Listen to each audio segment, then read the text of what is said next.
जय भोलेनाथ। हर हर महादेव। धनु राशि, आप सबका बहुत बहुत स्वागत है। मित्रों, अब आने वाले समय में आपके घर को स्वर्ग जैसा बना देगी यह देवी। जी हाँ मित्रों, इस देवी के आने से आपका भाग्य बहुत जल्द बदलने वाला है। मित्रों, हम चाहते हैं कि आपका घर खुशियों से भर जाए, धन की तंगी, आर्थिक परेशानी क्या होती है आपको पता ही ना चले, आपके घर का माहौल बेहद पवित्र और प्रेम पूर्ण रहे। इसके लिए हम लगातार मेहनत करते हैं और आपको रोज एक ज्ञानवर्धक वीडियो उपलब्ध कराते हैं। इसके लिए हम आपसे बस इतना चाहते हैं कि आप हमारे हर एक वीडियो को पूरा देखा करें, क्योंकि हमारे वीडियो में केवल और केवल आपके लिए जीवन उपयोगी बातें होती हैं और ज्ञान होता है। जी हाँ दोस्तों, हम काफी लंबे समय से आपकी राशि को देखे चले आ रहे हैं और हम जानते हैं कि आपके जीवन में संघर्ष एक लंबे समय से चला आ रहा है। पैसे की परेशानी और रिश्ते नाते में उथल पुथल ने आपको परेशान कर रखा है। उनके समाधान के लिए आप तरह तरह के प्रयास भी करते आ रहे हैं, लेकिन अब तक आपको उचित लाभ प्राप्त नहीं हो पाया है।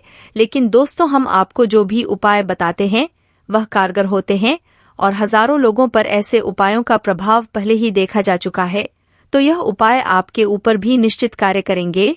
जी हाँ दोस्तों, तो इसी क्रम में आज की इस वीडियो में हम आपको बताने जा रहे हैं कि आपकी वह कौन सी सबसे बड़ी भूल है जिसे आप लगातार करते चले आ रहे हैं, जिसने आपको कंगाली के दरवाजे पर लाकर खड़ा कर दिया है।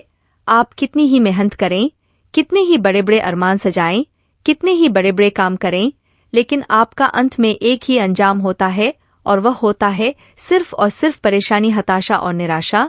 जी हाँ दोस्तों, संघर्ष क्या होता है, परेशानियों से जूझना और आगे बढ़ना क्या होता है, यह कोई आपसे सीखे, क्योंकि भगवान ने आपको कुछ ऐसा हुनर दिया है कि आप बड़ी से बड़ी परेशानी में भी हिम्मत से काम लेना जानते हैं और आज नहीं तो कल उन परेशानियों से जूझकर बाहर निकलना भी आप जानते हैं।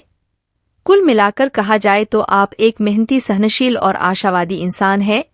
ऐसे में आपको सही मार्गदर्शन की बहुत आवश्यकता होती है।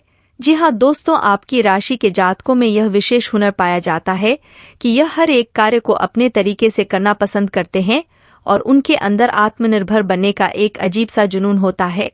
जी हाँ दोस्तों, चाहे अपने जीवन यापन के लिए आप एक मजबूरी समझ कर करते हो, लेकिन अंत में इनकी मन में एक छोटी सी आस बनी रहती है कि आज नहीं तो कल इनका खुद का कुछ ना कुछ बड़ा या छोटा जैसा भी होगा कारोबार अवश्य होगा, जिसके मालिक वह स्वयं होंगे।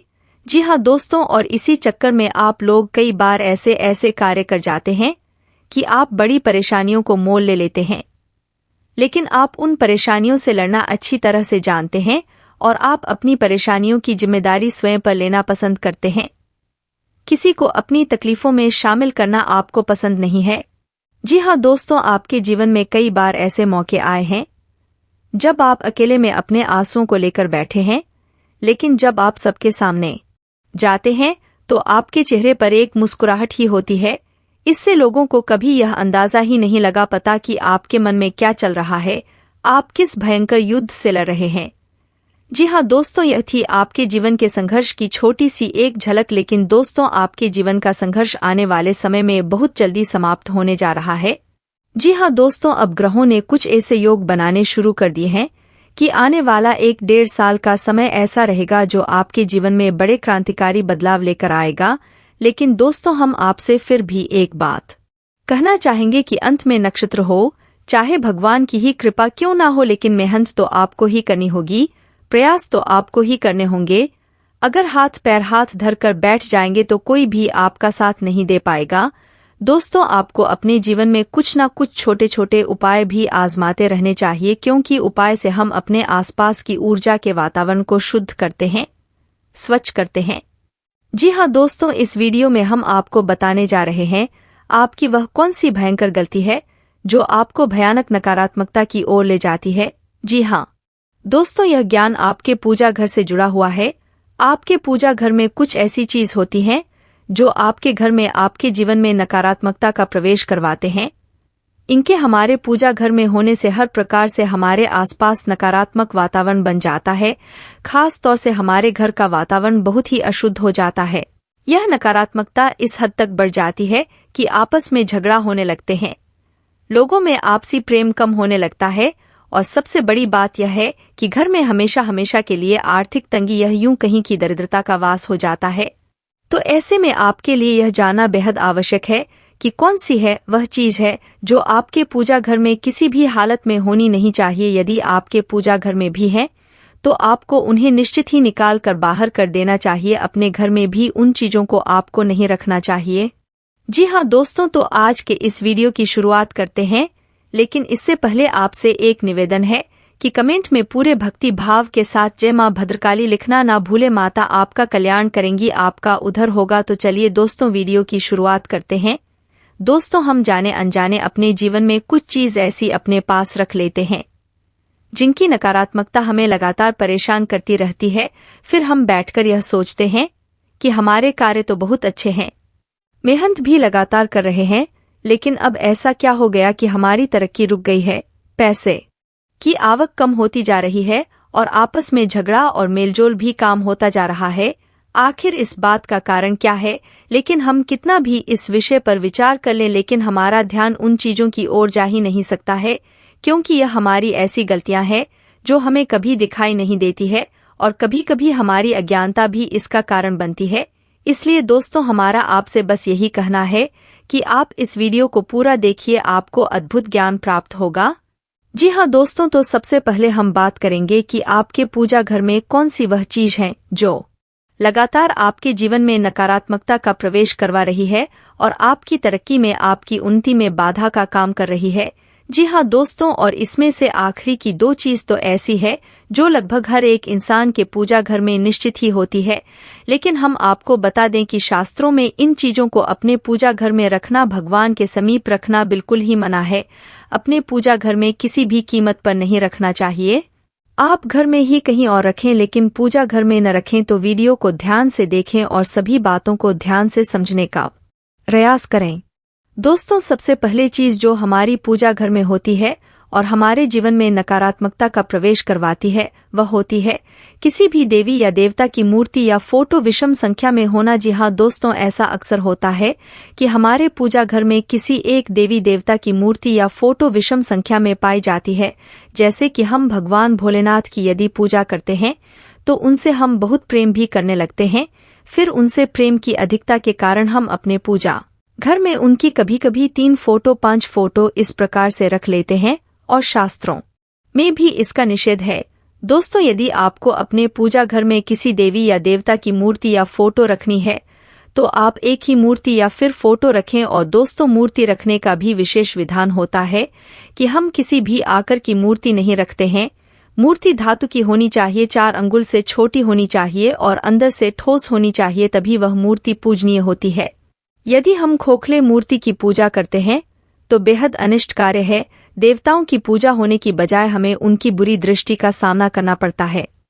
जी हाँ दोस्तों, अब दूसरी चीज जो आपके पूजा घर में किसी भी कीमत में नहीं होनी चाहिए, अगर होनी चाहिए तो उसका स्वरूप अलग होना चाहिए, और वह है हनुमान जी की खड़ी आकार की मूर्ति। यानी कि जिस मूर्ति में हनुमान जी खड़े हैं वह मूर्ति आपको अपने पूजा घर में रखनी नहीं चाहिए। हनुमान जी यदि बैठे हैं वह मूर्ति बहुत ही शुभ मानी जाती है, और इससे बेहतर आप सीधा राम दरबार की मूर्ति अपने पूजा घर में रखें जिसमें हनुमान जी बैठे हुए हैं, प्रभु श्री राम के चरणों में उनसे आशीर्वाद ले रहे हैं। और यदि आप ऐसी मूर्ति अपने पूजा घर में रखेंगे या फिर आप ऐसा फोटो भी अपने पूजा घर में रख सकते हैं तो प्रभु श्री राम की भी कृपा आपको प्राप्त होती है। साथ ही साथ हनुमान जी भी आपसे बहुत प्रसन्न होते हैं। जी हाँ दोस्तों, अब वह चीज जो कि अक्सर हर एक इंसान के पूजा घर में पाई जाती है लेकिन इस रूप में नहीं होनी चाहिए, और वह है चावल। दोस्तों, शास्त्रों में चावल को अक्षत कहा गया है और पूजा पाठ में बेहद शुभ माना गया है। ऐसे में यदि चावल आपके पूजा घर में है तो कोई समस्या नहीं, लेकिन यदि चावल टूटे फूटे हैं तो यह बेहद नाशकारी है। जी हाँ दोस्त, तो किसी भी देवी देवता की पूजा पाठ में चावल टूटे हुए नहीं चढ़ाए जाते हैं, यह बेहद नाशकारी होते हैं। इससे देवता नाराज होते हैं। तो आपको चावल अपने पूजा घर में यदि रखना है तो आप देख लें कि चावल टूटे फूटे न हो, संपूर्ण आकर के चावल ही अपनी पूजा घर में रखें, और चावल की जो डिब्बी आप अपने पूजा घर में रखें उसे पूजा घर के बजाय दूसरे किसी अलमारी में रख ले तो ज्यादा बेहतर होगा। दोस्तों, आज हम जानेंगे कि ताला और चाबी का क्या उपाय होता है। आपने कई बार देखा होगा कि मंदिरों में लोग या फिर चौराहे पर लोग या फिर कहीं पीपल के पेड़ के नीचे आपको ताले पड़े मिल जाते हैं। ताला और चाबी। अब चाबी देखिए कई तरह से बनती है। लोगों के पास सोने की चाबियां भी होती है, लोगों के पास पीतल की चाबियां भी होती हैं। हम उपाय तो करते हैं, पर हम जानते नहीं कि यह उपाय किस काम का है, क्या इसके पीछे लॉजिक है और इस उपाय के कितने उपयोग हैं, कितने तरीके से किया जा सकता है। आपको उनमें से कुछ जरूरी बातें और इम्पोर्टेंट टिप्स विथ लॉजिक आपको समझने वाला हूं, ताकि आपको यह ताले का उपाय समझ आ जाए कि यह तरह से ये ताले चाबी का उपाय किया जाता है। अब देखिए, ताला जब तक बंद है तो समझ लीजिए वह शनि का रूप है। जब तक वह ताला बंद है शनि का रूप है। और जैसे ही चाबी क्या है? चाबी है केतु। और जैसे ही आपने चाबी इसमें लगाई और यह ताला खोला, शनि यानी कि जो आपकी किस्मत है, केतु जो बृहस्पति का मित्र है, आपकी किस्मत से संबंध रखता है, आपके सफर से संबंध रखता है, आपके जीवन में आने वाले अड़चन से, परेशानियों से संबंध रखता है। वह चीजें यहाँ पर आपको एक साथ मिल जाते हैं, यानी कि इन चीजों को हमने आपस में मिलाया। अपने बंद किस्मत यानी कि जो ताले की तरह बंद थी, उसको हमने चाबी केतु की मदद लेकर हमने उस किस्मत को खोल दिया। अब यह किस्मत तो खुल गई, उसके बाद हमें करना क्या है? क्या करते हैं हम? इस ताले को ले जाकर धर्मस्थान में रखते हैं और ताला हमेशा खुला हुआ रखा जाता है। इस चीज का ध्यान रखना है। अब यह ताला खोलकर हमें किस किस उपाय के चक्कर में रखना होता है, क्या क्या उपाय इस ताले और चाबी के होते हैं, कौन सा ताला हमें किस समय पर इस्तेमाल करना है, वह समझना जरूरी है। क्योंकि हम मार्केट से कोई भी ताला लेते हैं, चाबी लगाई, खोल कर जाकर मंदिर में रख दिया, पर उसके पीछे हम यह नहीं जानते कि हम किस उपाय के लिए कौन सा ताला इस्तेमाल करें। मार्केट में मिलने वाले ताले क्या है? ताला है स्टील का। इसके अलावा पीतल के ताले भी मिलते हैं, जिनके ऊपर स्टील का बैंड होता है, जो कि ताला बंद होने वाला होता है। अब अगर आपकी कहीं पर शादी नहीं हो रही है, किसी की शादी संबंधी दिक्कत है, तो अपने पीतल का ताला खरीदना है। अगर मान लीजिए आपका कहीं पर सफर नहीं हो पा रहा है, बच्चे बहुत सी तैयारी करते हैं, विदेश जाने की, कहीं पर उनके विदेश के काम नहीं बनते हैं, तब आपने स्टील का ताला लेना है। आपके कहीं पर भी कोर्ट कचहरी के झंझट है, आपका कोई काम नहीं बन रहा है, तब आपने स्टील का ताला लेना है।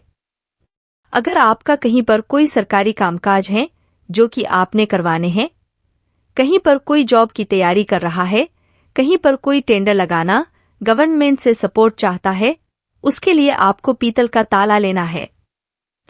विदेशी योग, जो लोग ट्राई कर करके थक गए हैं, विदेश के काम नहीं बन रहे हैं, उनको पीतल का ताला लेना है। अब आपको यह उपाय कौन कौन से दिन करना है, यह समझ लीजिए। अगर आप स्टील का ताला ले रहे हैं, स्टेनलेस स्टील का ताला ले रहे हैं, आप कोई भी साइज का ताला लीजिए, कोई मैटर नहीं है, बस ताला होना चाहिए। आपने ताला लिया और उसको खोलिए। खोलने के बाद अगर आप स्टील का ताला ले रहे हैं, तब आपने यह ताला ले जाकर गुरुवार के दिन मंदिर में रखना है और किसी भी मूर्ति के आगे आप अपनी प्रार्थना बोलकर ताला रखकर चलते बनिए। अगर मान लीजिए कहीं पर विदेशी योग और इस तरह की परेशानी आ रही है, तो आपके लिए 2 दिन बेस्ट है। या तो वीरवार यानी कि गुरुवार का दिन या फिर शनिवार का दिन आपने ताला खोलना है, अपनी प्रार्थना बोलनी है और मंदिर में किसी मूर्ति के आगे रखकर चलते बनिए।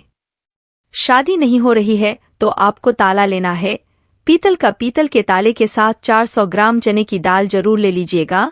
400 ग्राम चने की दाल। और यह उपाय सुबह सुबह करिए, अर्ली मॉर्निंग। जितना जल्दी आप उठकर सुबह नहा धोकर 400 ग्राम चने की दाल, एक पीतल का ताला जिसे खोलकर आप चने की दाल और पीतल के ताले के साथ आप मंदिर में बैठे पुजारी के हाथ में रखकर कुछ दक्षिणा रखकर आशीर्वाद लेकर अपने चलते बनिए।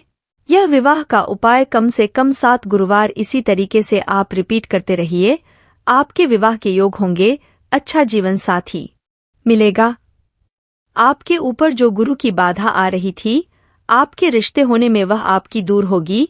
कहीं पर लव मैरिज की दिक्कत आ रही है, शादी वगैरह नहीं हो पा रही है, परिवार के लोग नहीं मान रहे हैं, या फिर कहीं पर किसी भी तरह की बाधा के कारण आपकी शादी नहीं हो पा रही है, जिससे आप चाहते हो उससे होने के आपके योग बनेंगे। अब यह उपाय देखिए, पहले समय में हुआ करते थे। हम अगर देखें तो कुछ छोटे छोटे टोटके इस तरीके से हमारे बड़े बुजुर्ग किया करते थे, और अब बड़े बुजुर्ग ना तो हमारे साथ रहते हैं, कई बार साथ रहते भी तो वह समझाते हैं, पर आजकल के हम मॉडर्न लोग वह बातें समझते नहीं है। यह समझते हैं कि इनको क्या पता है, यह तो उलझुल उपाय ही बताते हैं। कुछ ना कुछ तो बात हुआ करती थी उन उपायों में। आजकल के टाइम में हम उन उपायों को छोड़कर बड़े बड़े उपाय के चक्कर में पड़ चुके हैं और उपाय हो नहीं पाते हैं, क्योंकि वह पूरा प्रॉपर सीरीज और प्रॉपर विधि से उपाय नहीं हो पाता है। कुछ उपाय इतने सिंपल और छोटे होते हैं जो कि आप कर दें तो आपकी किस्मत में आ रहे रोड़े हटकर आपका रास्ता साफ हो जाता है और आपके बिगड़े हुए काम बनने शुरू हो जाते हैं। तो दोस्तों, यह तले का आप उपाय कर सकते हैं, और भी इसके उपाय हैं। तले का कई बार चौराहे पर लोग फेंकते हैं, तो चौराहे पर बिल्कुल मत फेंकिए, आप ताले को धर्म स्थान में ही दीजिए। चौराहा शनि का कहलाता है और लोग ताला खोलकर या बंद कर कर भी कई लोग फेंकते हैं। चौराहे पर फेंका हुआ ताला किसी उपाय के काबिल नहीं होता है। हमें ग्रहों को शुभ करना है। शुभ करने के लिए किसी ग्रह से संबंधित चीज को अगर हम धर्म स्थान में पहुंचाते हैं तो वह अच्छी होती है और शुभ होती है। उसके नेगेटिव प्रभाव दूर होते हैं और पॉजिटिव प्रभाव जो हमको लेने होते हैं वह बढ़ते हैं। एग्जाम्पल के तौर पर समझिए कि अगर मान लीजिए किसी को सांप ने काट लिया, तो जैसे कहते हैं जहर को मारने की दवा भी जहर होती है। अगर मान लीजिए कोई ग्रह जहरीला है, तो उसके जहरीले तत्वों को हम किस तरीके से पॉजिटिव करके उससे अच्छे रिजल्ट ले, इन तरीकों को समझना जरूरी होता है। और वही तरीका बेस्ट होता है जो ग्रह की तासीर को भी खराब ना करें और ग्रह के पॉजिटिव रिजल्ट भी हमको दिलवाता रहे। तो दोस्तों, आप यह उपाय करिए, और किसी तरह की परेशानी आ रही है तो एक और उपाय आपको बता देता हूँ। किसी की बीमारी ठीक नहीं हो रही है, काफी समय से बीमार चल रहा है, तो रोगी के सर से 7 बार एंटी क्लॉक इस ताले को घुमाकर आप ताला खोलकर आप कहीं पर भी जो शनिवार के दिन दान मांगने आते हैं, ढकोर उनको ऐसा ताला जरूर दीजिए। आप देखेंगे कि रोगी के रोग में किस तरीके से दवाइयां लगना शुरू होती हैं, वह परेशानियों से कैसे निकालना शुरू होता है।